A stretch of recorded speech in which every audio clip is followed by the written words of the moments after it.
Today, in the True Boolean. ¿Estoy más moreno o me he enterado hace poco que tengo antepasados en Mozambique? Pues eso no lo desvelaremos en el vídeo de hoy. Hoy vamos a continuar y vamos a limpiar por fin nuestro asqueroso código de MineCPP que realizamos en el vídeo anterior. Y además tendremos lista nuestra animación ya de nuestro pájaro del Flappy Bird volandito, preparado y listo para que la próxima semana podamos ya crear nuestro primer videojuego, el Flappy Bird. Dato importante, en estos días he estado compilando la librería también para Windows para que nuestros amigos, quienes programen en Windows, también puedan seguir los vídeos y también puedan desarrollar este primer videojuego. Por lo que necesitaremos actualizar nuestro fichero CMakeList, nuestra carpeta lib y descargarnos la carpeta de assets, donde estarán las imágenes de nuestro pájaro. Si te parece demasiado complejo, siempre te puedes descargar el proyecto entero y te dejo el enlace en la descripción. Y sin más dilación, comenzamos con la picación. Como soy bastante amante de los pasos y de lo sencillo, vamos por pasos. Paso 1.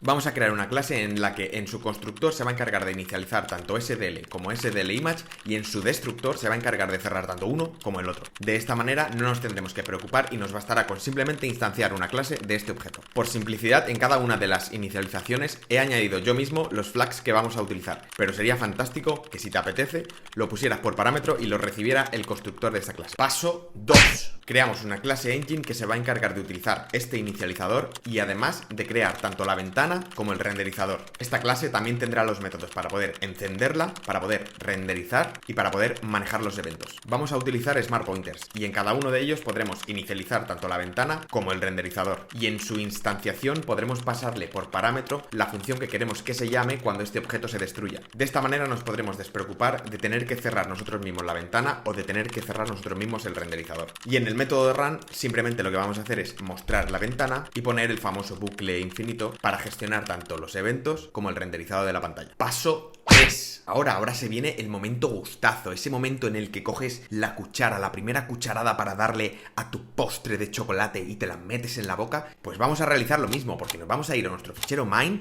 y vamos a ir a apretar la tecla de borrar.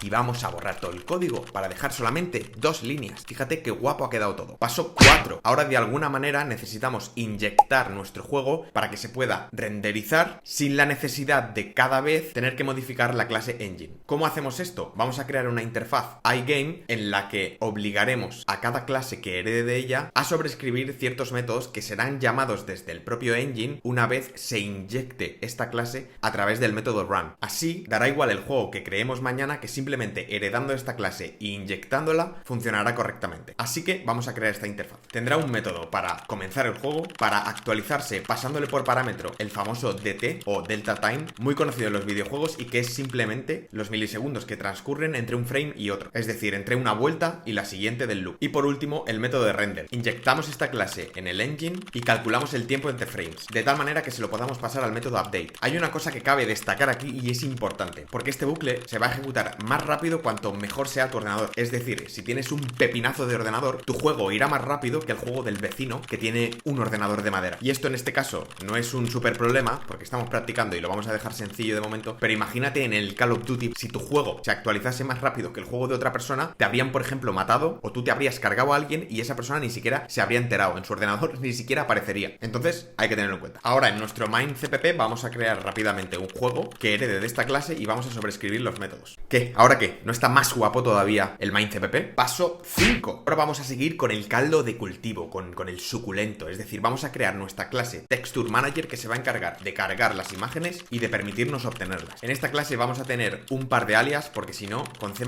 te puedes pegar un tiro en la sien. Entre ellos, uno será para gestionar el par entre el ID de la imagen y el puntero a la textura. Y los otros dos, como ya hemos visto anteriormente, uno será para el destructor del puntero a la textura y para la propia textura. De esta manera podremos olvidarnos de llamar al destructor de una textura una vez la hayamos cargado. Y para almacenar todas estas texturas vamos a utilizar un unorder en map porque no nos interesa que las texturas estén ordenadas, nos da igual y es mucho más eficiente. De esta manera tendremos un ID al que podremos acceder y este ID no es nada más que cada vez que carguemos una textura vamos a incrementar su valor. En el método de carga sencillamente obtenemos un puntero a la surface utilizando la función de SDL y desde ahí con el renderer y este puntero a la surface creamos una textura. Ahora cogemos todos estos métodos y los vamos a mapear directamente en la clase de engine, es decir, vamos a añadir una instancia a esta esta clase y la utilizaremos siempre a través de la clase engine. Paso 6. Vamos a crear nuestra clase rectángulo que manejará lo que es un rectángulo en sí, teniendo una posición X y una posición Y inicial, un width y un height, es decir, una anchura y una altura. Desde esta clase también tendremos un método al que le podremos preguntar si nuestro rectángulo está colisionando con otro rectángulo. Esto nos vendrá fantástico en el Flappy Bird de la semana que viene. Y antes de que os explote el cerebro sabiendo cómo colisiona un rectángulo con otro y viendo esta fórmula mágica, os he dejado una descripción en cada una de las líneas. Ahora, ¿para qué vamos a utilizar esta clase rectángulo? Bueno, pues nos vamos a nuestra clase engine y vamos a crear varios métodos que nos van a permitir renderizar las texturas, y para ello vamos a necesitar un par de rectángulos. Y en estos métodos, una cosa importante que cabe destacar y que a mí me explotaba personalmente bastante el cerebro es poder distinguir entre estos dos rectángulos. Uno es el source rec y el otro es el destination rec. ¿La diferencia cuál es? La diferencia es que en el primero le estamos diciendo en qué posición de la imagen tenemos que obtener el valor, es decir, en la imagen que nosotros abrimos, dónde tenemos que recortar un cuadrado. Normalmente, si la imagen solamente tiene una imagen, como es el caso de nuestro Flappy Bird, desde la posición 0, 0 y con el width y el height de la propia imagen debería ser suficiente. Pero imagínate qué pasaría si nuestro pájaro tiene en el mismo fichero tres imágenes diferentes que generan la animación. Deberíamos recortarlas por separado utilizando el source rec, de tal manera que la primera imagen seguramente fuese la altura y la anchura del pájaro, pero empezando en la posición 0, 0, la siguiente imagen ya no empezaría en la 0, 0, sino que empezaría en el ancho del pájaro, porque sería la siguiente imagen, y la siguiente imagen empezaría en el ancho de pájaro por 2, y así sucesivamente, dependiendo del número de imágenes que hubiera en el mismo fichero. Y es lo que sucede normalmente con los sprite sheets, es decir, un mismo fichero contiene un montón de imágenes. Mientras que en el segundo le estamos diciendo en qué posición lo quiero dibujar, X e Y, y qué tamaño quiero que tenga en la pantalla, es decir, cuánto de ancho y cuánto de alto, que no tiene por qué ser correspondiente con el que tiene. Si lo queremos pintar más grande, pues simplemente ampliaremos estos valores. Y ahora ya, para finalizar la tostada del vídeo de hoy, paso 7. Vamos a actualizar nuestro juego para que pueda mostrar cada 0,25 milésimas una imagen diferente del pájaro y poder así crear la animación. Porque no se os olvide que tristemente una animación no es nada más que un intercambio entre sprites. ¿Que cómo hacemos esto? Pues lo primero que deberemos hacer será cargar las imágenes de ID textura pay y almacenarlas en un array de 3 posiciones. En este array almacenaremos el par que hemos definido anteriormente, que contiene el ID y el puntero a la textura. Además, también tendremos un índice que nos permitirá saber cuál es la imagen que tenemos activa justo en ese momento, para que en el método render podamos dibujar exactamente la imagen que toca.